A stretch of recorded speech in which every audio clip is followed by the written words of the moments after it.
வணக்கம். சித்தகர் உணவை மருந்து மருந்தை உணவு. பொதுவாக நம்ம கீரைகளை பற்றி பேசிட்டு வரோம் இல்லையா?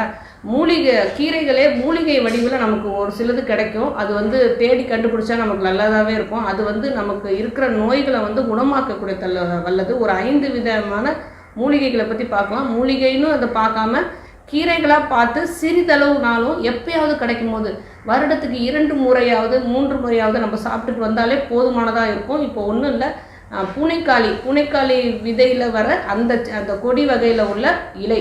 இந்த இலையை நம்ம கூட்டுக்கீரை, கலவை கூட்டுக்கீரை செய்யும் போது ஒரு குடிக்கீரையை போட்டு சாப்பிட்லாம். இல்லைன்னா இந்த மாதிரி கீரைகளை நல்லா கொதிக்க விட்டு அந்த தண்ணியில் கொஞ்சம் சிறிது பூண்டும் மிளகும் தட்டி போட்டு குடித்தாலே அதோட ஃபுல் சத்து நமக்கு கிடச்சிடும். இந்த பூனைக்காளி இலையை நம்ம சாப்பிட்டுட்டு வந்தோம் அப்படின்னா கபத்தால் ஏற்படுற எந்த நோயுமே நமக்கு வராது. இருக்கிற கபம் அதிகமாக இருக்கும் போது அந்த கபத்தை குறைச்சி தரக்கூடிய தன்மை இந்த பூனைக்காளி இலை